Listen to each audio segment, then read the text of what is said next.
Now we have Arkea B&B, and they are, of course, the team of the defending champion, Luca Mozzato. This sprint at the moment, with 6 kilometers to go, is absolutely furious. We're sprinting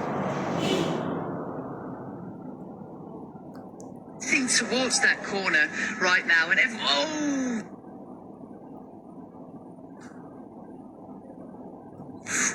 don't know if this is a particular good idea. It looked like Mike Turners had to go on the bike path, and yeah, that might cost him.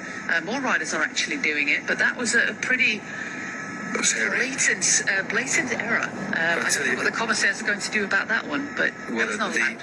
Yeah, the pennant man there, the motorbike marshal, always in and out that crash as well. There's a rider down. This is Rico Pelaez, who's down for Intermarché. Didn't see what happened there, but it's taken a couple of riders out of the back as they go under this railway bridge, or disused railway bridge. Here we go. And this is where we pick things up.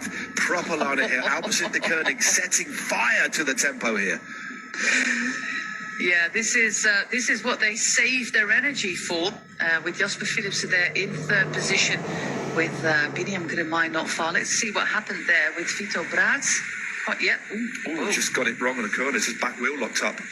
I think there's a slight little lip there, that curb. If you hit that too early with the bike banked over, you're just going to lose it. And unfortunately, for Braats, he's down and will take no further part in the race, especially helping out Germay. So they're one man down for the final.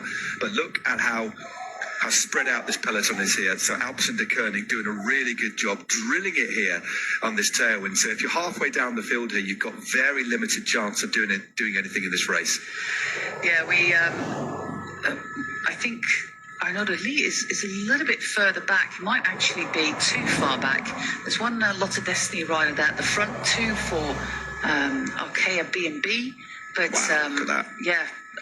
Arnaud Lee is quite far back at the moment. The thing is, recovered from that.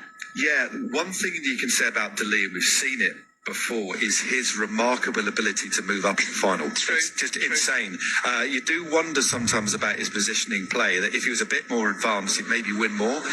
Maybe that sounds a little bit critical, but I've seen it on a few occasions, so he's definitely out of position. But what he does have is a super engine, a massive engine, a big capacity to go long. It is bunched up a little bit now. On the left-hand side, I tell you who's doing a lot of work here is Soren Krauth Andersen. He glances across on the left. And on the right-hand side, or their left, is the massed ranks in that blue and red of a Lidl Trek. I think this is a good scenario for Arnaud Lee, but also moving up, indeed, our Lidl Trek. And Intermarché Wanty is looking really well. On the left-hand side of the peloton now, with Florian Vermeers just behind him is Arnaud Lee. They're now moving up there with Jasper de Buist. Jasper de Buist, of course, a former winner himself. There we have Danny van Poppel moving to the front with Jordi Meijers on his wheel. So that is probably going to be the order of affairs for the Red Bull Bora Hansgrohe team. You don't want to hit that speed bumper, that sort of speed.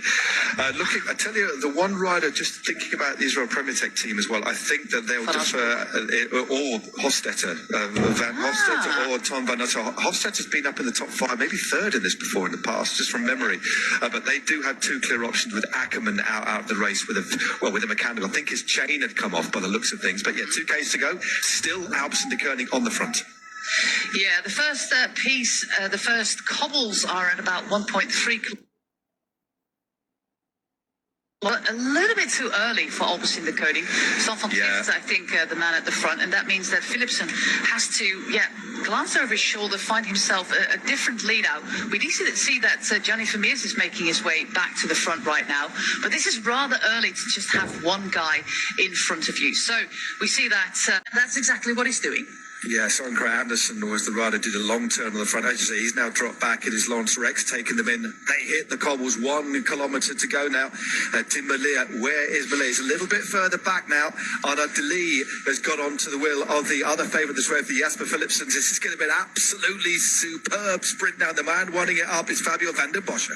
Fabio van der Bosch, bronze medal winner in Paris in the Omnium, is doing that final lead out, and now it's going rather white with an early lead out there by Denny van Poppel, I think it is. It is indeed Denny van Poppel. This is a man who won this race twice, but Jasper Philips is straight onto his wheel. Also, Arnaud de Lee, biniyam Germay is there as well as the man with number 61, Oliver Naassen, I think. Luca Mozzato, the winner of last year, still there. We're still hitting a second set of cobbles, but so far, so good for Jasper Philips. Denny van Poppel, he goes again. This is how he won it 3 years ago with a late attack, but Jasper Philips just goes, hey, wait, I don't have a lead-out man anymore. Let's go by myself. Denny van Poppel onto his wheel. I know the lead, biniyam Germay, everybody just really struggling right now to follow that wheel of Jasper Philips. And there goes Arnaud de Lee with a pure speed passing Jasper Philips. Look at that! Arnaud de Lee, he said he was a little bit tired, but it doesn't show. He wins. Binche, and the people here in Wallonia will be absolutely delighted. Well, what a win by Insane Arnaud de Lee. speed. Yeah, I mean, that was insane speed. Jasper Philips, and he found himself at the front to